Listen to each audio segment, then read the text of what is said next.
Aí eu fui ler os comentários, né? Aí tinha um comentário lá: eu chamo de filho sim. Eu digo, problema seu, né? Problema seu. Se o padre orienta da maneira que deve ser orientado e a pessoa diz, vou continuar fazendo do jeito errado, e quem perde sou eu, é? A loucura do relativismo invadiu tanto a Igreja Católica que fiéis ainda por teimosia contrariam os padres, os documentos da Igreja e as Sagradas Escrituras. Meus irmãos, o motivo pelo qual estou afirmando isso e que você vai entender já já é por conta de um vídeo polêmico que eu trouxe do padre Pedro Faustino, onde que ele conta um episódio que aconteceu de um médico e uma paciente que era aberta à vida. Mas antes de colocar o vídeo, comente aqui o que você acha que as pessoas falariam de você se você tivesse 6 filhos. Então, chega de enrolação, vamos pro vídeo. Se você quiser sofrer bullying, invente ter 4 filhos. Não falei 3, porque 3 a pessoa te olha e vê o terceiro como um acidente. Ah, escapou, né? Se você aparecer com 4 filhos, aí o bicho começa a pegar. Mas o que é? Você tá doido? Você não tem amor aos seus filhos não? Você não sabe que você pode morrer? Você não sabe, não tem televisão em casa? Eu conheço uma família, a esposa, né, casada com seu marido, obviamente, eles estão no 6º filho. Detalhe, foram 6 cesáreas. Nossa, padre, 6 cesáreas? Sim. E a última cesárea que ela teve, ela perguntou pro médico dela: e aí, doutor? Falou assim: filha, você pode ter mais 3, 4, 5 cesáreas. Seu útero tá ótimo, cicatrização maravilhosa. E ela falou: então tá bom, me espera mais um pouquinho que eu volto. Só que o detalhe foi que, quando ela foi para fazer essa última cesárea, ela estava no centro cirúrgico esperando o médico dela, e aí passou um outro médico que viu ela e falou assim: é isso aqui de novo, já conhecia, né, imagina, 6. E o médico começou a alugar ela. Ah, hoje eu te laqueio, hein? Não, o senhor tá louco, sai fora. E começou a meio que brincar, falando sério, aliciando ela, querendo pressionar ela, que onde já se viu, ela tá na 6ª cesárea. Ou seja, imagina, a menina fragilizada para dar à luz. Se você já deu luz, você sabe o que é aquilo. Os hormônios, ela com dor de parto, paparia, na 6ª cesárea, existe uma aflição, existe uma preocupação natural, obviamente. E tá lá, o médico, e não é médico novo não, médico velho, querendo pressionar ela para ela abrir mão dos seus princípios, abrir mão da vontade de Deus. Meus irmãos, diante da pressão que esse médico fez com essa mulher, eu tenho certeza que a maioria hoje iria ceder. Sabe por quê, meus irmãos? Viver aquilo que manda o Evangelho com relação a ter filhos de acordo com a vontade de Deus se tornou alvo de afronta até mesmo dentro da própria igreja. Eu me lembro que quando eu fiz o curso de noivos na minha diocese, o padre perguntou para cada casal ali quantos filhos iríamos querer, e todos que estavam ali não falaram mais do que 2, né? Porém, eu e minha esposa dizemos aqueles que Deus enviar. O padre parou e olhou nos nossos olhos e perguntou: então 6? Mas ele ali não falou brincando, e sim de uma forma debochada, e todos os casais que estavam ali riram da nossa cara. Pois bem, meus irmãos, por isso que aqui eu afirmo que viver hoje aquilo que a Igreja Católica manda é motivo de loucura em todos os âmbitos, seja ele dentro ou fora da igreja. Até mesmo uma vez um protestante debateu comigo sobre ter filhos de acordo com a vontade de Deus. Ele mesmo defendeu os anticoncepcionais e me chamou de maluco e irresponsável. E com isso, meus irmãos, eu trouxe aqui um vídeo do padre Gabriel Vilaverde falando sobre pessoas que chamam cachorro de filho.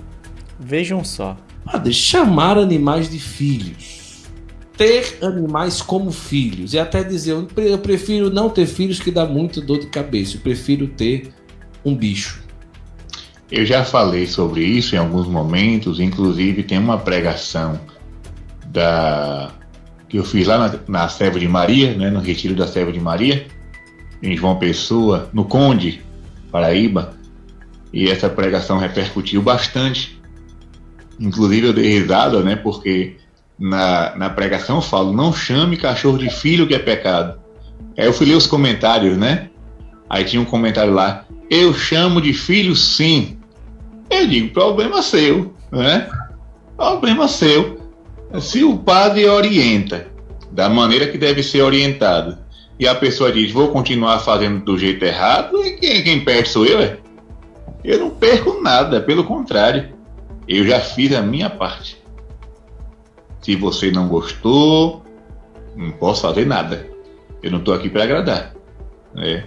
Agora, chamar bicho de filho é pecado e pecado mortal. Porque você está igualando uma criatura inferior a você que é a imagem e semelhança de Deus. A questão é mais embaixo, não é simplesmente a questão de amor, de afetividade, de carinho e não sei o que eu gosto do bichinho, eu trato bem. Trate bem. Eu já tive bicho já de estimação, tive um hamster, né? Eu comprei no tempo do seminário, inclusive o formador retou, o formador disse assim, ou você fica ou o rato fica. Né? Ele não queria de jeito nenhum que eu criasse aquele hamster lá dentro. Aí eu mandei para minha terra lá, para a roça, o meu primo cuidou, até que morreu. Eu não sei se o sariguei comeu, não sei se o gato comeu, desapareceu da gaiola. Mas eu cuidava bem do bichinho, comprava alimento, limpava a gaiola, né? Colocava no sol, soltava de vez em quando no quarto para passear. Agora eu nunca vou chamar aquele bicho de filho porque eu não sou um hamster. Eu tenho consciência do que eu sou. Eu sou imagem e semelhança de Deus, batizado, filho do Altíssimo. 3 coisas. Imagem e semelhança de Deus, batizado, filho do Altíssimo. Coisa que o animal não é e nem pode ser. Nem é imagem e semelhança, nem pode ser batizado, nem pode ser chamado de filho de Deus. Então como é que você vai se igualar? Então tome cuidado. Tome cuidado. Né? É preciso ter consciência daquilo que se faz. Cuide do seu bichinho, repito. Não é pecado ter animal de estimação. Você deve cuidar bem, nada de maltratar os animais. Eu detesto quem maltrata os animais.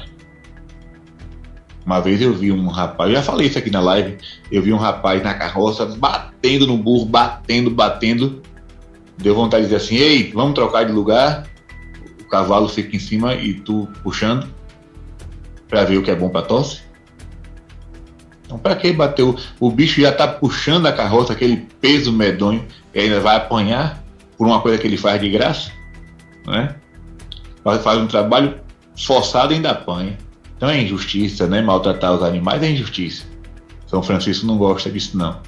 Agora, cuidado para não colocar o bicho em pé de igualdade com gente. Pois bem, meus irmãos, eu acho que essa reflexão que eu vou fazer aqui vai ser meio que polêmica, né? Mas uma frase que cabe perfeitamente para esse vídeo é: onde quer que haja adoração a animais, ali haverá sacrifício humano. Essa frase de Chesterton quase que é uma profecia para o que estamos vivendo hoje. O que acho engraçado é que tem muitos católicos que ainda enchem a boca cheio de orgulho dizendo: mas eu não tomo anticoncepcionais, eu e minha esposa fazemos o método Billings, né? Mas aí eu pergunto, de que adianta você fazer o método se você faz do método um anticoncepcional? Ou melhor, como muitos chamam por aí de camisinha católica. Meus irmãos, a sociedade hoje vive um hedonismo desenfreado que ninguém pode viver o simples, né? O simples hoje é passar fome para muita gente. Então, já que eu não consigo viver o simples, é melhor mesmo criar um cachorro, né? Primeiro que eu não dá tanto trabalho, né? E não gasta tanto como uma criança. E segundo, não precisa passar pelo sacrifício da gestação e pelas dores do parto. Outra coisa também é sobre a questão financeira. Se esse fosse o problema de toda a família católica, que fosse rica ou de classe média alta, teriam vários filhos. Por isso que ter filhos não tem nada a ver com dinheiro e sim de fé. assim como fizeram tantos pais de santos, onde que a visão que eles tinham era de oferecer seus filhos para Deus. Eu fico me perguntando o que seria da igreja sem Santa Catarina de Sena, que é a doutora, né, da igreja, e que foi a 23ª filha. O que seríamos sem Santa Teresinha, que foi a última dos 9 filhos? E tantos outros santos que vieram de famílias numerosas. Precisamos, meus irmãos, fugir do pensamento do mundo e viver a missão que Deus nos confiou. Gosto sempre de fazer essa reflexão que eu vou fazer agora. Qual pessoa que plantaria uma árvore para dar 2 frutos e depois cortar? Com certeza não faria sentido nenhum, não é mesmo? Rezemos pelas famílias para que recuperem a fé e que possam viver o matrimônio de acordo com a vontade de Deus. Se você gostou desse vídeo, dê o seu like e compartilhe com seus amigos. Eu quero te ver no próximo vídeo e que viva Cristo Rei!